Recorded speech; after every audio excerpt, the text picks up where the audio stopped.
It is the Sports Big Orange Game Day Reaction Show. Charlie Burris, former Vols quarterback Jonathan Crompton, Window Nation, Lipscomb University Sports Analytics Program. You know what we're doing here. Alabama might score again, but I'm not changing that graphic because I don't care. This sucked. It sucked all the way. It sucked exactly like every other road game that Josh Heupel ever coaches.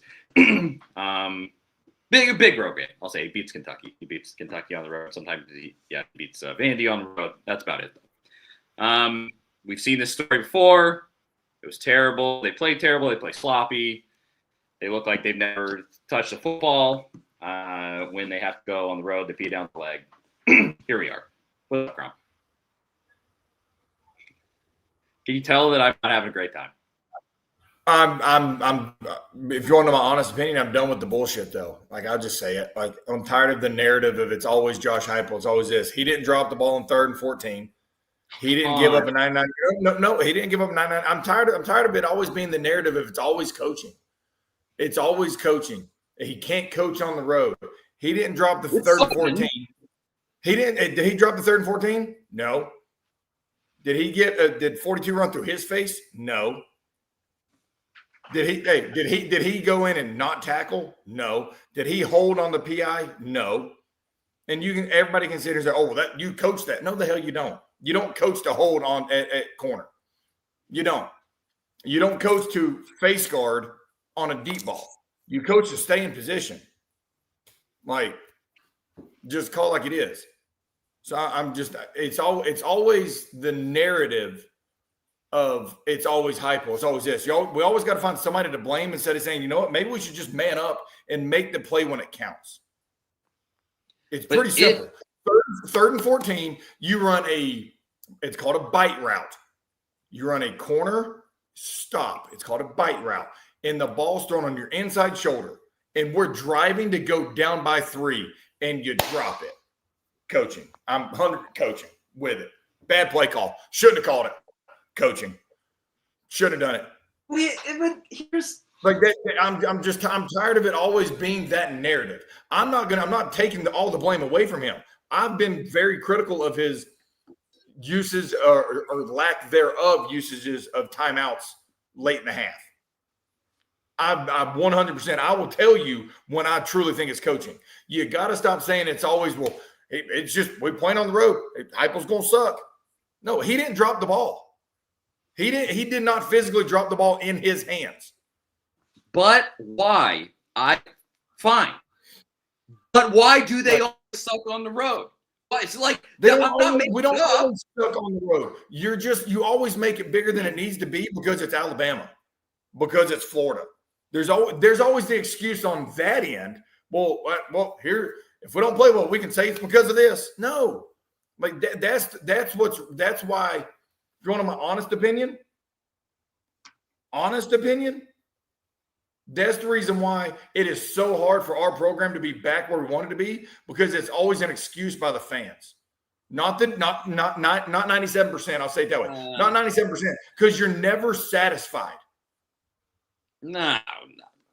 Because what you've run into now, like I know what you're saying.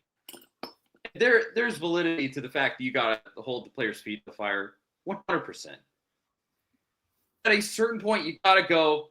Arkansas game last year, what are we doing? Florida, every time this guy's played in the swamp, what are we doing? Every time you played in Tuscaloosa, what are we doing? Every time you played in Athens, what are we doing? And you show up and you look like crap. Like, it's not, again, it's what I said at halftime. It's not that you show up and you put up a really admirable effort, you really do it, and you lose by a field goal. You know, Max Gilbert misses a field goal. Okay, but it's not that. You get blown out. You look super sloppy. You look terrible. You look like you didn't practice that week. It's like, is there some curse where it's like Mike Matthews catches that pass in Neyland Stadium and he doesn't in Tuscaloosa? I mean, that doesn't exist. The air is, we're all breathing the same air that's like 5 hours down the road. We will 100%.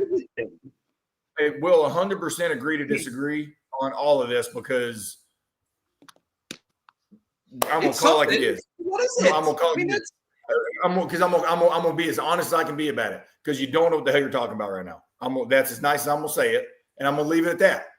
I will address this comment by Greg earlier. I'll address this comment by Greg a minute ago. Greg's spot on if I can find it. Sorry, Greg. I'm trying to find it. Drops are every week. 100%. Totally agree. I do think we know. No, but we know we need more depth there. That was a staggering stat they showed.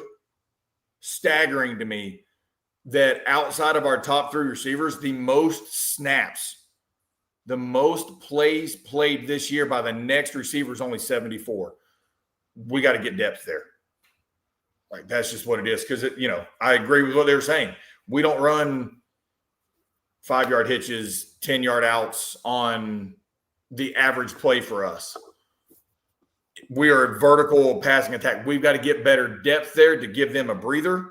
Now, Brazel should never come off the field. Let's just be honest. He doesn't need to. But to keep him relevant late in games, we need depth to be able to keep him fresh late in games. Like, I agree with that comment by Greg, 100%. I mean, I'll leave that there because we got to actually talk about what happened in the game. I mean, there was potentially a hurt performance from Aguilar, inexcusable drops from Kitzelman, inexcusable drops from Mike Matthews, and Staley. Defense played sloppy. You let them just go on that 99-yard back-breaking nonsense drive. Well, they had a 91 and a 99. On top of a 99-yard pick-six. I mean, literally, if you, and this is we can play ifs and buts or candy nuts all day long, but the harsh reality is we don't give up a 99-yard or 97 or whatever it is pick six, and the safety, and we're winning the ball game. But that's ifs and buts or candies nuts. Every day would be Christmas. Like, we can say that all day long. So I'm not going to go down that path. You know what I'm saying? We've got to clean up. You got to throw the ball. Once again, it is as old as time in football. When you're throwing a flat route, if my guy doesn't catch it, nobody catches it. Like, if my guy don't catch it, nobody's catching the thing, especially on the 1-yard line. You throw it out of bounds, it hits the pylon. Cool, I got another play. That really was the deciding factor, and we could have all kind of guessed that at halftime. That was a huge turning point because at that point our offense had given them 9 points. Can't let that happen in a game like this, a game or any game, but a game of this magnitude. Can't let that happen. Where do you lay the blame for? I mean, the horrific tackling. I'm being just poor tackling.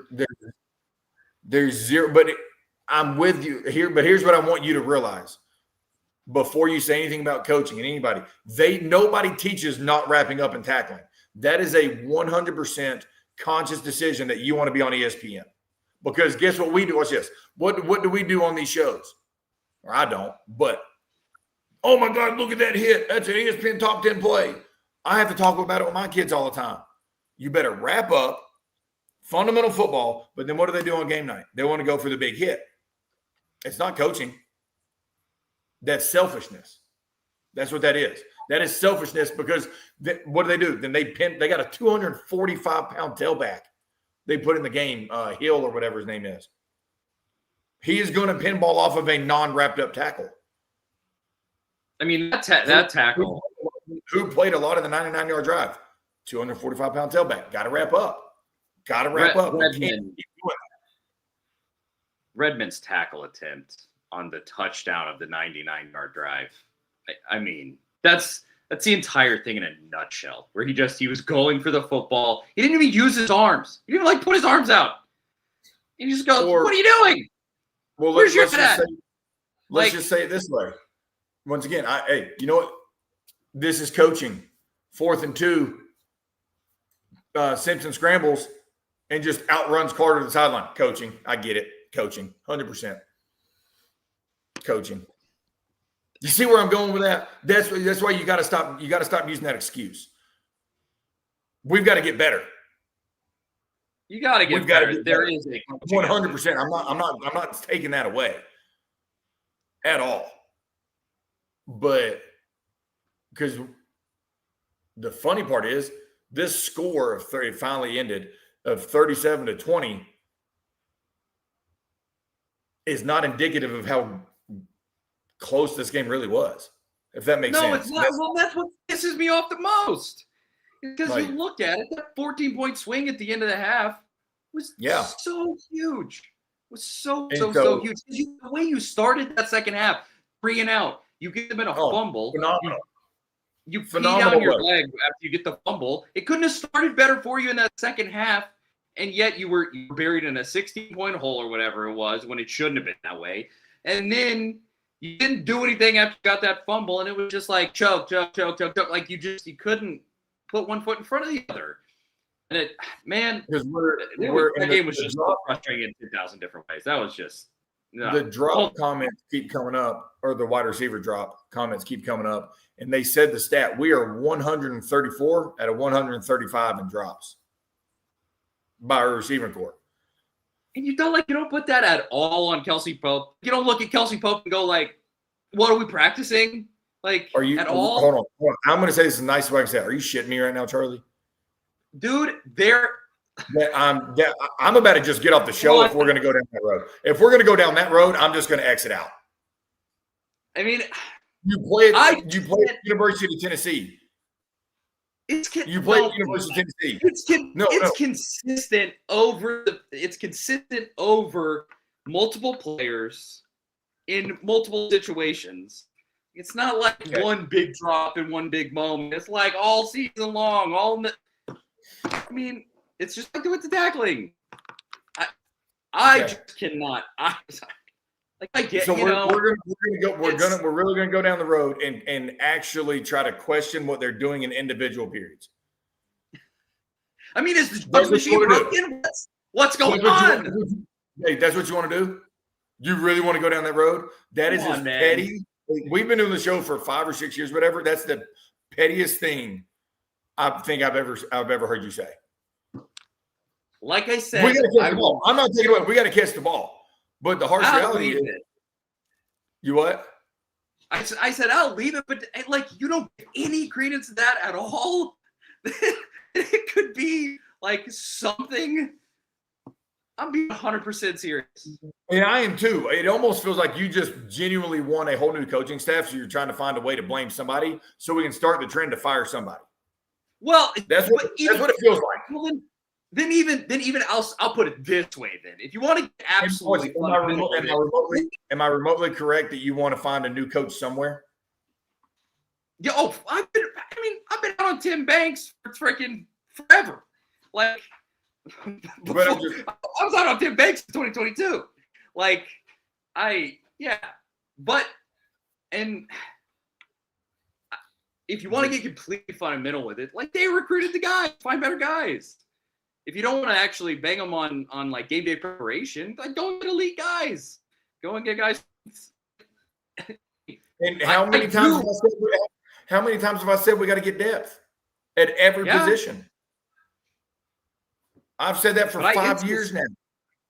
Whoever is to blame, seeing Mike Matthews after the offseason that happened there, where you're having to pay him to come back, he's making a show of it on social media, and he goes out there and drops some of the biggest balls in this game. It's like that's not trust me. We're on the same page on that. We're 100% on the same page on that. There is no doubt. There's zero disagreement in the sense of, especially in today's world with NIL, all these kids can make all this money, blah, blah, blah, blah. Well, hell, half these kids are making, or I wouldn't say half. I wouldn't say that. I wouldn't go that far. A portion of the kids are making more than their own position coaches. Yeah, they are. Dude, all right, so watch this. So I'm going to prove my point. So do you think that they really are going to listen to their position coach when they're making more and they're 18 years old? And I have physically witnessed them look at their coach and tell them to shove it up there, you know what, because I make more than you? Now, this is a different dynamic. That's a road to go down. I mean, but that's what I'm trying to tell you. You got to stop with the narrative is always coaching. There's always another side of the story. There is. There's always another side of the story. Those are conversations that I have witnessed. Okay. Now, if that's happening, is that every player? No, it will never be every player. It'll never be every player. Thank God. But what I'm trying to get at is, you want to say I want X dollars, whatever that may be. Don't care. You better play to your worth. Yeah. That's simple. Our receivers, I have been high on our receivers all year. I have. Tonight might have been, I mean, we threw for 268, but tonight might have been the most frustrated I've been with our receiving core because we dropped it, and it wasn't like they were contested or acrobatic. Oh, I'm running this way and it's way behind me. I'm talking about within the framework of your body. I know of 5 to 6 that I'm sitting there going, that keeps us on the field. Chains moving. We don't know if we score because we got on the field. We don't know if it would have, but Alabama scored the next drive. That's the stuff that frustrates me is routine plays. Great teams make routine plays look so easy. We made them look very hard tonight. Kitzelman was terrible. He did not play well tonight, and he is normally our bread and butter. Let's call it like it is. He is normally he is our sure-handed. You're the dude. Third and short, you're getting the ball. He just wasn't. Now our front four on defense played freaking lights out today. Let's call it like it is. My only critique on them, my only critique on the front four defensively today is we just didn't actually get any sacks. Yeah, they didn't land. We got the pressure, but we didn't get the end result we wanted with the pressure from them. And that hurt us because then our secondary didn't stay in coverage long enough. But our front four played well. They couldn't run the ball worth shit tonight. We got to pay some bills here, so let's do it. Get to the first segment of the show, and it's going to be a doozy. Alabama 37, Tennessee 20. Folks who watch the show regularly, you know where this is going. Drop in the comments if you're watching. You're watching.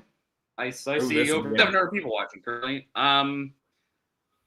Drop into the comments and give us your one word and one word only for how you are currently feeling about Tennessee football, about that game, about the rest of the season, anything like that. But it's just one word, and let us know what that is. And so while everybody's dropping in the comments, giving us their one word, I'll say about Window Nation. Whether you have old crafty windows or cheap builder windows, now is the best time to replace them. Protect your home ahead of the fall winter. Get replacement windows with Window Nation. With installation crews that average over a decade of experience, you can trust Window Nation to install your windows. The first time, Window Nation offers a lifetime warranty on all their windows, so you can relax knowing your home is protected far into the future. And you can save big right now. Buy 2 windows and get 2 free and make no payments for 2 years. You won't have to deal with monthly payments in 2027. That is Window Nation. Buy 2, get 2. Don't miss out. It's their most popular offer. 866-90-NATION, windownation.com. It's Window Nation. One word for how you're feeling after that abysmal, terrible game. Maybe that's my one word, abysmal. I was just about to say, I think you already got the word. Yeah. CJ says, damn. Tyler says, slop. Nick says, change. Jared hurt. Justin, typical. Acceptance from Steve. Sad, says just Quan. Poop, says Jeff. Shiloh says Ty Redmond. I'll give you that. That's one name. Dom says Outback Bowl is one word. Oh, that's rough. David, disappointed. Secondary from Billy. Exhausted from Gerard. Pain from Turner. Depressed from William Crump. One word for your feeling. I'm going to go upsetting. Excuse me. Because 1, upsetting we didn't win, obviously. But 2, upsetting in the way I saw his comment earlier, and I tried to find it. I'm sorry for who it was. Please remind me when you hear it about how we looked really good on one drive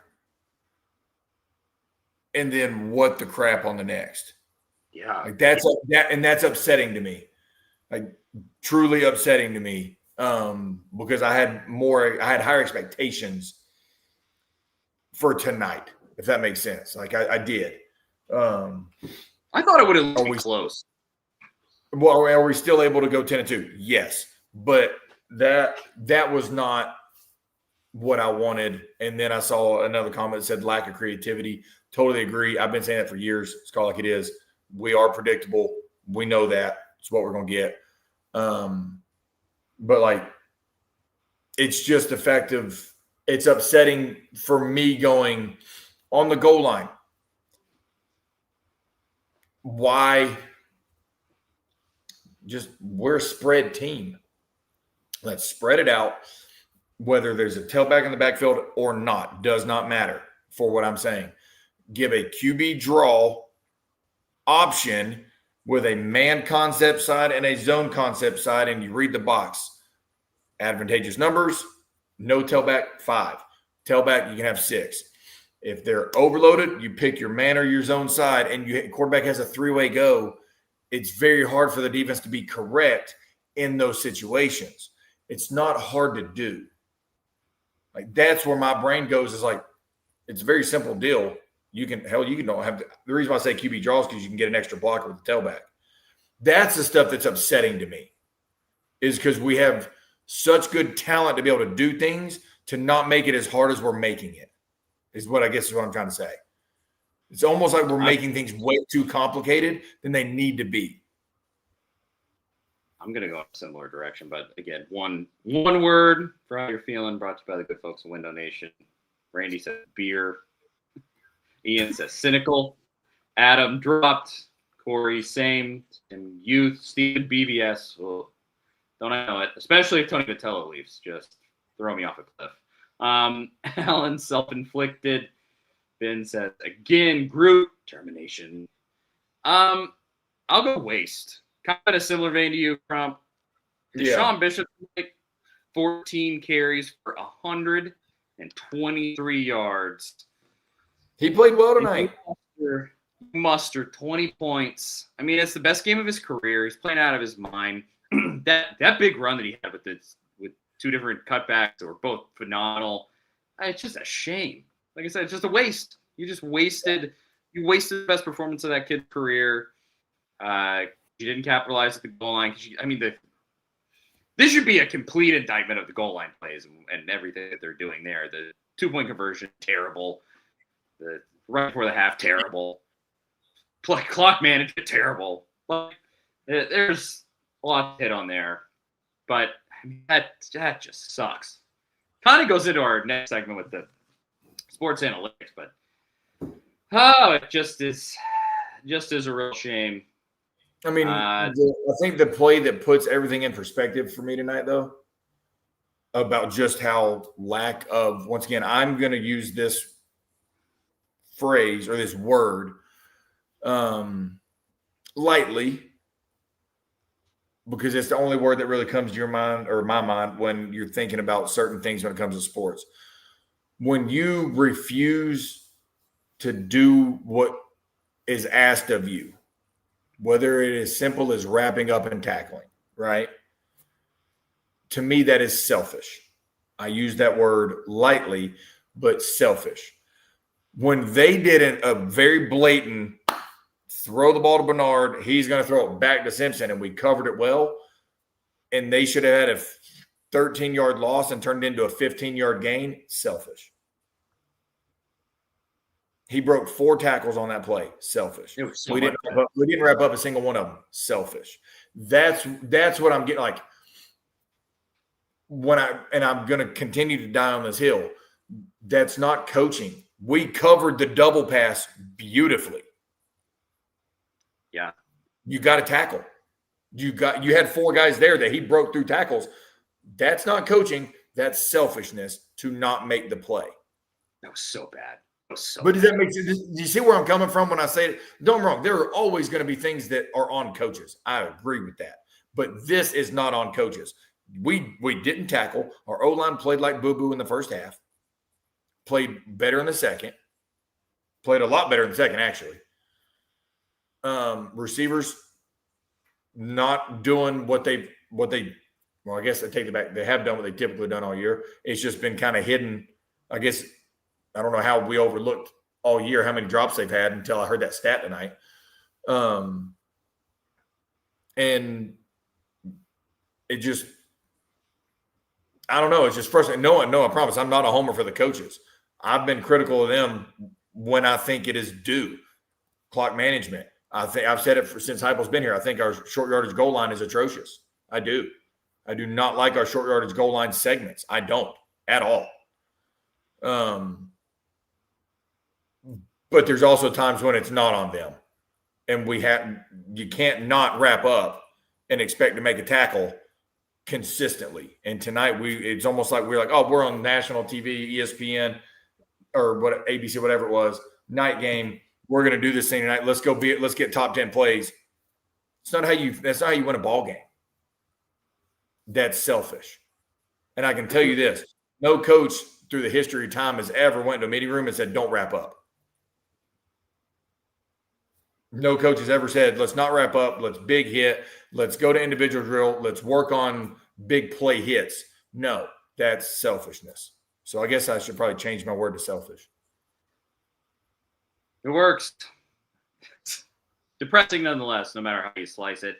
Let's go to the final segment here before we get you on the record about the Kentucky game next week. Which 7:45 on that one. Next week. It's 7:45? What? Next week's 7:45 game? Yeah. And that's a night road game. See how Heupel gets the boys ready. Kentucky. But yeah, let's talk about a couple of these analytics brought to you by the Lipscomb Sports Analytics program. Analyze, strategize, revolutionize, and turn your passion into a profession. Get off the sidelines and into the action with Lipscomb Sports Analytics program, where you learn to make the calls that count. It's an online program with Lipscomb University out of Nashville. Lipscomb University Sports Analytics program is turning sports fans into data-driven decision makers in the exciting world of professional athletics. Go to lipscomb.edu to find out more if you're trying to break into the old world, the wide world of sports. I mean, there's plenty to choose from here. Joey Aguilar, 28-44, 268 touchdown interception, and incredibly costly interception. As I already brought up, Sean Bishop, career game, 123 yards, 2 touchdowns, look amazing. 8.8 yards per carry. He's killing it. And Braylon Staley playing banged up too. Yes, clearly. Yeah. Kind of favored his ankle. But Braylon Staley, great game. 92 yards and a touchdown. Looked probably your most sure-handed guy out there tonight. And just nothing to show for it. It just is – it was brutal all the way around because you did get a few good performances. Your defense, could, they've had much better. Let's look at the stats. What were the totals for Alabama on this one? 409, 268 through the air, 141 on the ground. I mean, just balanced, kind of just kicked your butt up and down. Well, hold on. I did look. What's this? Sorry, no. Sorry, that was Tennessee stats. 373, 253 through the air, 120 on the ground. Again, yeah, just balanced. 7 and they've been averaging. I looked it up earlier at half. They've been averaging 431 a game. So held them under their average. Yeah, that's under their average. We just made costly penalties. The PIs can't have. Now certain PIs I know are not avoidable. It is the worst play in football for a DB is an underthrown go route and you're in man. That's the worst play as a DB. Let's just call it like it is. Like that sometimes is hard to avoid. sometimes. But the one on Hood that we're still only down by 10 and it's 3rd and 10 and that ball is 6 yards overthrown, unacceptable. Unacceptable. We get the ball back down by 10 with 6 minutes to go. Anything can happen. It just something should have happened there. No doubt. It's just frustrating all the way around. I don't know. There's not a good way to slice. This game was scary because I remember back during the Dooley Butch, where you just went into these Alabama games. It was just futile. It was just like, oh, they're gonna just squeeze us like a boa constrictor. It's gonna be terrible. You lose 47-10, and you move on to the next week. Like, this game was there. They're not that much better than you, and they beat you by 17. It just is gross. Like that's what. Now that Tennessee is a much more formidable team than any of those years that I just referenced, that makes it that much harder to swallow. Anything like this is just, I mean, you have the ability, freaking go and do it 5 hours down the road instead of in Neyland Stadium. Like that's what you got to get figured out. And I mean, David says it in the comments right there. He says, "I'm worried about us winning in games more now." Yeah, 100%. That team stinks. Florida's not good. And you got to go down there and win. I mean, do I feel confident having watched this game that's going to happen? Florida's gotten better throughout the year, but we're still better than Florida. But they have gotten better throughout the year. But I still don't think they're good, if that makes sense. It's pretty good. Their offense. So their defense is pretty good. Their offense is pretty garbage. Oh no, I'm just saying as a team, like they've gotten better. I still don't think they're good, if that makes sense. See what happens. But let's just end with this. Kentucky next week. We'll be on here. We better not be having these same conversations next week with Kentucky. Boy, howdy. But they took Texas right down the wire, took Texas into overtime tonight, and they blew it, as Kentucky is wont to do. They got stopped on 4th and 1 in overtime on the one. So bad. They would have won. They would have, if they punched the ball in there, they would have won. They would have beat Texas. Well, Texas is not very good this year. Yeah, they're not. Their offense is so bad. How you feeling about it? Is that one a win? Kentucky's Kentucky, dude. Like, I'm not. Am I frustrated about tonight? Yes, but when you analyze and look at what happened, we made the mistakes that beat us. Alabama didn't go win it, if that makes sense. Now, did they make some plays? 100%. Could we tackle Bernard? No, we couldn't.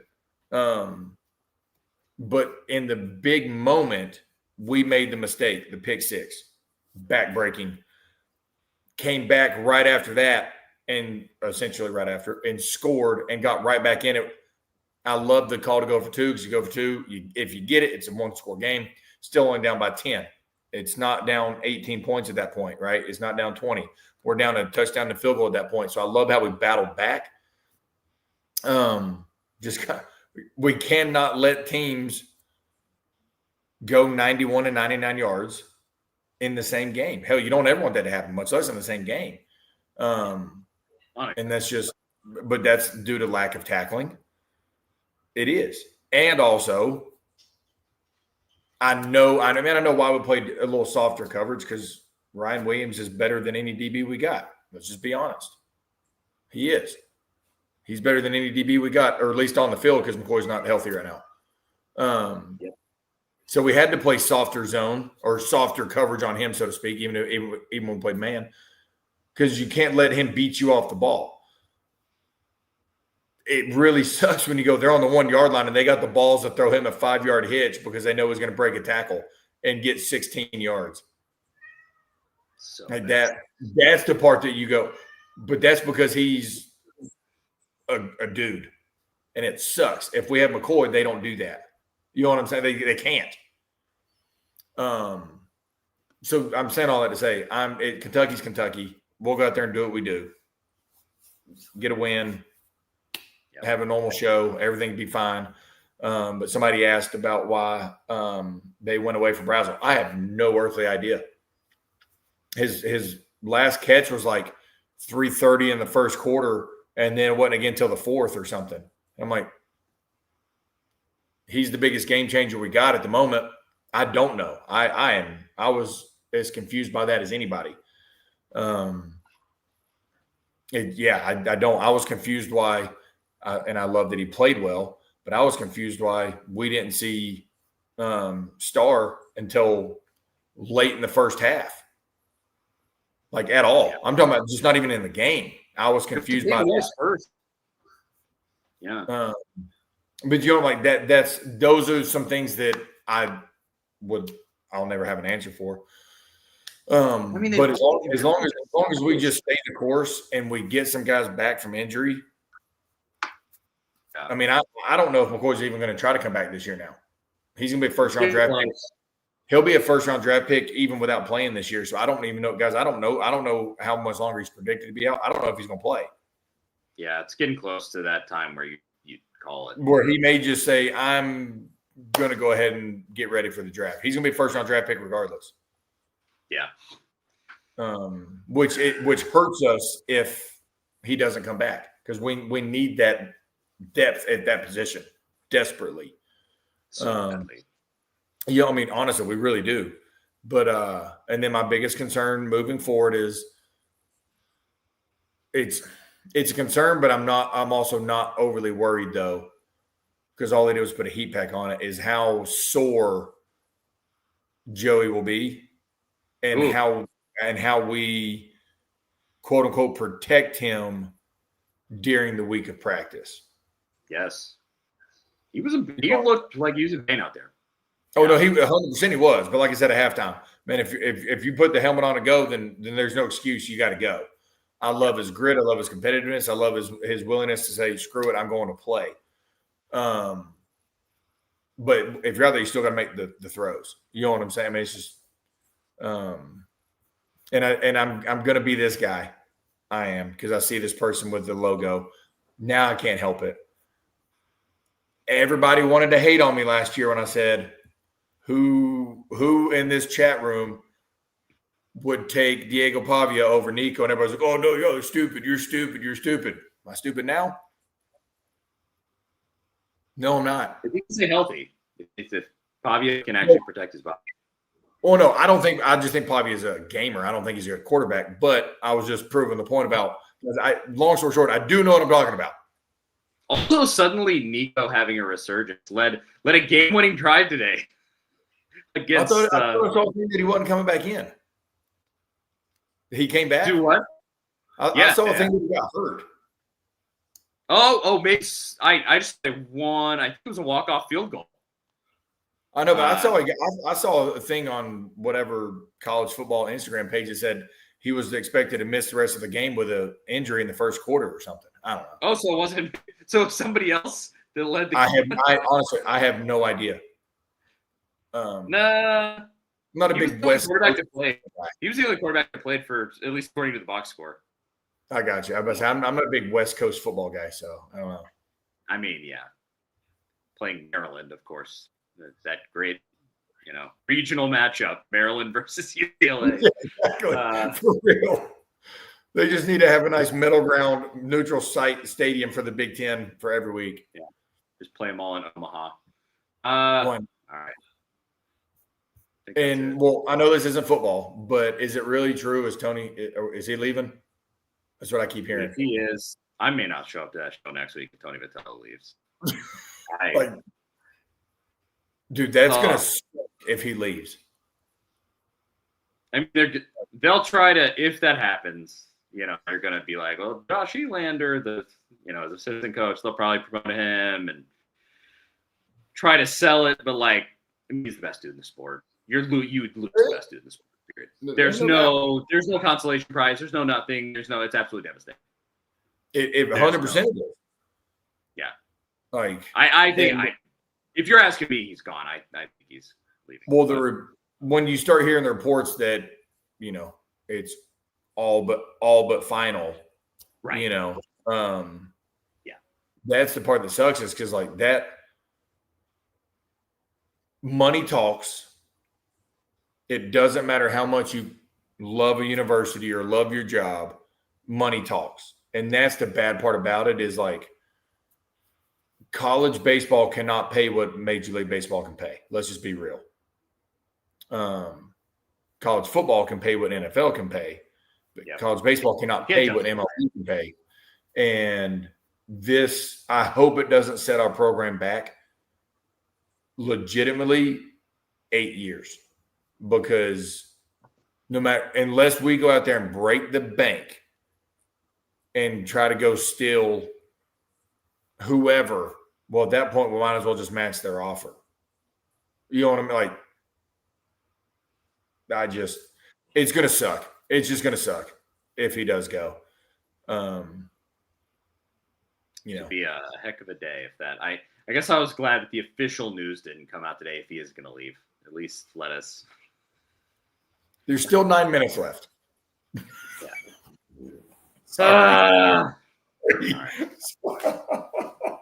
That's it. Charlie Burke, former Vols quarterback Jonathan Crumpton. We will be back next week. Win, lose, rain, shine. Be there. Looking like it's going to be colder next week. Good. Watch your head with the rain tonight. I think it's supposed to be really rainy. But I mean, of course, after this, it's going to be rainy. We deserve to get rained on tonight. That's about right. All right. That is it. Thank you to everybody for watching. Seriously, it actually is a lot of fun, and we couldn't do it to watch this show. But we gotta have fun with it. Yeah, you gotta.